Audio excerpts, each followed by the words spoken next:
എത്ര പ്രാവശ്യം നിങ്ങൾ ചെയ്യണമെന്ന് ആഗ്രഹിച്ച കാര്യങ്ങൾ മറ്റുള്ളവർ എന്ത് വിചാരിക്കും എന്ന് വിചാരിച്ചിട്ട് ചെയ്യാതിരുന്നിട്ടുണ്ട്? ഫോർ എക്സാമ്പിൾ, ആഗ്രഹം ഉണ്ടായിട്ടും ഇഷ്ടമുള്ള വസ്ത്രം ധരിക്കുന്നുണ്ടാവില്ല. ക്ലാസ്സിൽ എഴുന്നേറ്റ് നിന്ന് ഉത്തരം പറയണം എന്നുണ്ടാവും, ബട്ട് ചെയ്യില്ല. പാഷൻ ഫോളോ ചെയ്യണമെന്നുണ്ടാവും, പക്ഷേ അതിനും സാധിക്കുന്നുണ്ടാവില്ല. നമുക്ക് എല്ലാവർക്കുള്ള ഒരു പ്രോബ്ലം തന്നെയാണിത്. പക്ഷേ എപ്പോഴും ഇങ്ങനെ മറ്റുള്ളവർ എന്ത് വിചാരിക്കും എന്ന് ചിന്തിച്ചുകൊണ്ടിരുന്നാൽ നിങ്ങൾക്കൊരിക്കലും നിങ്ങൾ ആഗ്രഹിക്കുന്ന പോലെ ഒരു ജീവിതം ജീവിക്കാൻ പറ്റില്ല. എപ്പോഴും മറ്റുള്ളവരായിരിക്കും നിങ്ങളെ കൺട്രോൾ ചെയ്യുക. വേറൊരാൾ ഡിസൈൻ ചെയ്ത ലൈഫായിരിക്കും നിങ്ങളുടേത്. But today I'm here to change that. ഈ വീഡിയോ കണ്ടു കഴിയുമ്പോഴത്തേക്കും എങ്ങനെ മറ്റുള്ളവർ എന്ത് വിചാരിക്കും എന്നുള്ള ചിന്തയെ ഓവർകം ചെയ്യാം, how to face your fears and ഒരു കോൺഫിഡൻ്റ് ആയിട്ടുള്ള പേഴ്സൺ ആവാം എന്ന് നിങ്ങൾക്ക് മനസ്സിലാവും. നിങ്ങൾ ആഗ്രഹിച്ച പോലെ ഒരു ജീവിതം നിങ്ങൾക്ക് ജീവിക്കാൻ പറ്റും. So let's do it. So first നമുക്ക് നോക്കാം, എന്തിനാണ് നമ്മളിങ്ങനെ മറ്റുള്ളവർ നമ്മളെപ്പറ്റി എന്ത് വിചാരിക്കും എന്ന് ചിന്തിക്കുന്നത് എന്ന്. ശരിക്കും അത് നമ്മളുടെ DNA-യിലുള്ള കാര്യമാണ്. പൂർവികരുടെ കാലത്തേക്ക് പോവുകയാണെങ്കിൽ ഒരു ഗ്രൂപ്പ് ആക്സെപ്റ്റ് ചെയ്യുക, നമ്മളെ അംഗീകരിക്കുക എന്ന് പറയുന്നത് സർവൈവലിൻ്റെ ഭാഗമായിരുന്നു. ട്രൈബിന് നിങ്ങളെ ഇഷ്ടമായിട്ടില്ലെങ്കിൽ അവർ നിങ്ങളെ പുറത്താക്കും, ആൻഡ് അത് നിങ്ങളെ അപകടത്തിലാക്കുകയും ചെയ്യും. പക്ഷേ ഇന്ന് നമ്മളാരും കാട്ടിലല്ല ജീവിക്കുന്നത്. മറ്റുള്ള ആളുകളല്ല നിങ്ങളെ ഫീഡ് ചെയ്യുന്നത്, നിങ്ങൾക്ക് വേണ്ട ക്ലോത്ത്സ് വാങ്ങി തരുന്നത് ആൻഡ് നിങ്ങളുടെ ബില്ല് അടയ്ക്കുന്നത്. അത് നിങ്ങൾ തന്നെയാണ്. പക്ഷേ നമ്മളിപ്പോഴും ആ പഴയ പേടിയിലാണ് ജീവിക്കുന്നത്. ഇന്നത്തെ ഈ ലോകത്ത് ആളുകൾക്ക് അവരെ പറ്റി സ്വന്തം കാര്യങ്ങളെക്കുറിച്ച് ഓർക്കാനേ നേരമുള്ളൂ, അല്ലാതെ മറ്റുള്ളവരെ പറ്റി ചിന്തിക്കാനൊന്നും ആർക്കും സമയമല്ല. People are BC. അല്ലെങ്കിൽ നിങ്ങൾ തന്നെ ഒന്ന് ആലോചിച്ച് നോക്കൂ, നിങ്ങളെപ്പോഴും വേറെ ആൾക്കാർ ചെയ്ത കാര്യങ്ങളെക്കുറിച്ചാണോ ചിന്തിക്കാറ്? അല്ലല്ലോ, നിങ്ങളുടെ സ്വന്തം ലൈഫിനെ പറ്റിയല്ലേ? അതേപോലെ തന്നെയാണ് എല്ലാവരും. സോ എല്ലാവരും നിങ്ങളെപ്പറ്റി ചിന്തിച്ചുകൊണ്ടിരിക്കുകയല്ല എന്ന് ആദ്യം നിങ്ങൾ മനസ്സിലാക്കുക. ഇനി ഇങ്ങനെ പേടിച്ചുകൊണ്ടിരുന്നാൽ നിങ്ങൾക്കതിന് എന്ത് വില കൊടുക്കേണ്ടി വരും എന്ന് നോക്കാം.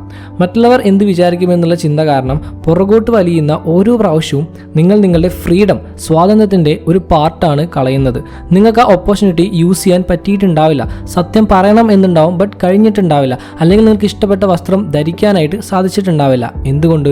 നിങ്ങളുടെ ഉള്ളിലുള്ള ഒരു ഇമാജിനറി ജഡ്ജ്മെൻറ്റ് കാരണം. ആൻഡ് ഇങ്ങനെ നിങ്ങൾ ചിന്തിക്കുന്ന മെജോറിറ്റി കാര്യങ്ങളും റിയൽ ആയിരിക്കുക പോലുമില്ല.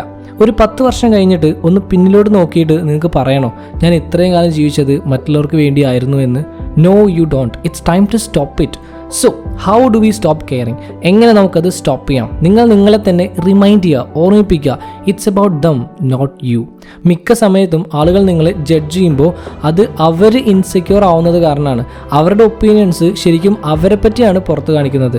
ജസ്റ്റ് ഒരു മന്ത്ര പോലെ ഓർക്കാം, what they think of me is none of my business. എങ്ങനെ?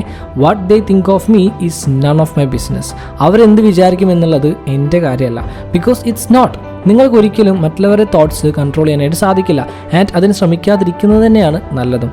Now let's talk about the big one, fear. ആളുകൾ നമ്മളെ ജഡ്ജ് ചെയ്യുമോ എന്നുള്ള പേടി, ആളുകൾ നമ്മളെ റിജക്റ്റ് ചെയ്യുമോ എന്നുള്ള പേടി. നമ്മുടെ പേടി മാറ്റിയെടുക്കാനുള്ള ബെസ്റ്റ് വഴി എന്ന് പറയുന്നത് അതിനെ ഫേസ് ചെയ്യുക എന്നതാണ്, അതിനെ നേരിടുക എന്നതാണ്. Start small. പേടി കാരണം നിങ്ങൾ ഇടാതെ മാറ്റിവെച്ച ആ ഔട്ട്ഫിറ്റ് നിങ്ങൾ ധരിക്കുക. ഒരു ഗ്രൂപ്പ് കോൺവെർസേഷൻ്റെ ഇടയിൽ നിങ്ങളുടെ അഭിപ്രായം പറയാൻ തുടങ്ങുക. അതായത് നിങ്ങളെ അൺകംഫർട്ടബിൾ ആക്കുന്ന കാര്യങ്ങൾ അങ്ങോട്ട് ചെയ്യാൻ തുടങ്ങുക.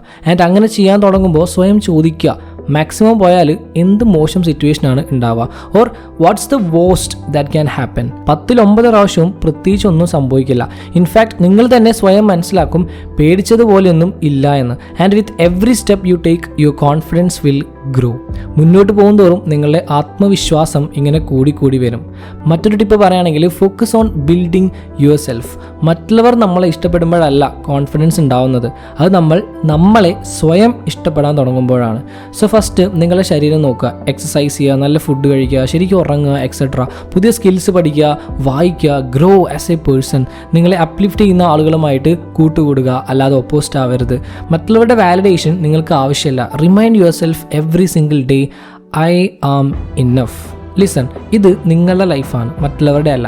നിങ്ങളുടെ ലൈഫിൽ വലിയ ഇമ്പോർട്ടൻസ് ഒന്നും ഇല്ലാത്ത ആളുകൾക്ക് നിങ്ങളുടെ പവർ കൊടുക്കരുത്. മറ്റുള്ളവരുടെ ഒപ്പീനിയൻസ് കേട്ട് പേടിച്ച് നിങ്ങൾക്ക് ഇഷ്ടമില്ലാത്ത കാര്യങ്ങൾ ചെയ്യാതിരിക്കരുത്. ബിക്കോസ് എല്ലാം കഴിഞ്ഞ അവസാനം ഇതിൻ്റെയൊക്കെ റിഗ്രറ്റ് ഉണ്ടാവുന്നത് അവർക്കാവില്ല, നിങ്ങൾക്ക് മാത്രമായിരിക്കും. സോ ഇന്നു മുതൽ നിങ്ങൾ ആ 1 സ്റ്റെപ്പ് എടുക്കാനായിട്ട് തുടങ്ങുക. 1 സ്മോൾ സ്റ്റെപ്പ് ടുവേർഡ്സ് ഫ്രീഡം.